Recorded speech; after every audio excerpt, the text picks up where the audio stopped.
ఇక ధనస్సు ఉమ్, వీరికి 2024లో కొంత ఇబ్బందికరంగానే ఉంది. ఉమ్, 23లో పర్వాలేదు. ఉమ్, కూతురు వివాహమా కొడుకు వివాహమా చేసినటువంటి వారు.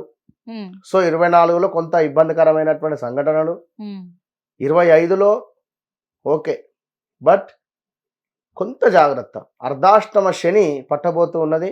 కొద్ది ఏది చేసినా ఎక్కువగా కాన్ఫిడెన్స్తో చేయకుండా ఉమ్, వ్యక్తిగత జాతకాన్ని ఒక్కసారి చూసుకొని ముందుకు వెళితే నడిచే దశ అంతర్దశలు కొంచెం గురువు యొక్క బలం రాబోతూ ఉన్నది. సో మీ జాతకరీత్యా ఒకవేళ గురువు దశ నడుస్తూ ఉందా, గురువు దశ అయిపోయిందా, మరి అదేవిధంగా కుజునికి సంబంధించి కూడా స్తంభించి ఉన్నాడు. సో ల్యాండ్ రిలేటెడ్ కానీ ఎక్కడా లేదు, ఉమ్, మొత్తం భూమి పడిపోయింది. అవును ఇలా అవును కుజుడు గురుగారు. మొత్తం స్తంభించి ఉన్నాడు అవును. గత 2024 జూన్ జూలై నుంచి కూడా. అవును నిజమే గురుగారు. 2025 ఆగస్టు వరకు ఇంతే.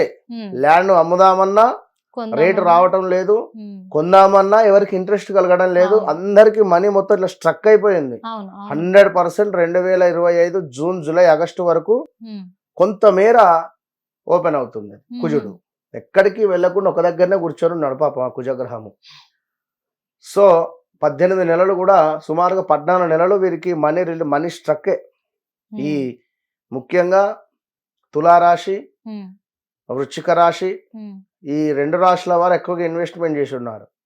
అదేవిధంగా మిథున రాశి కూడా. ఉమ్, ఇక ధనస్సు రాశి వారికి 2025 కొంత పర్వాలేదు, ఉమ్, దూసుకుపోవచ్చును. వ్యాపారాలు కానీ ఉమ్, బిజినెస్లు మన ఇదేమిటి ఉద్యోగానికి సంబంధించి కానీ కొంత పర్వాలేదు, బాగానే ఉంది. బట్ ఏదైనా వ్యాపారం పెట్టేటువంటి సందర్భాలలో వ్యక్తిగత జాతక పరిశోధన మాత్రం చాలా అవసరము, చేసుకొని ముందుకు వెళ్ళాలి. ఎందుకంటే అర్ధాష్టమ శని కనుక మనకు ఏదో ఒక భ్రమను క్రియేట్ చేస్తాడు అక్కడ.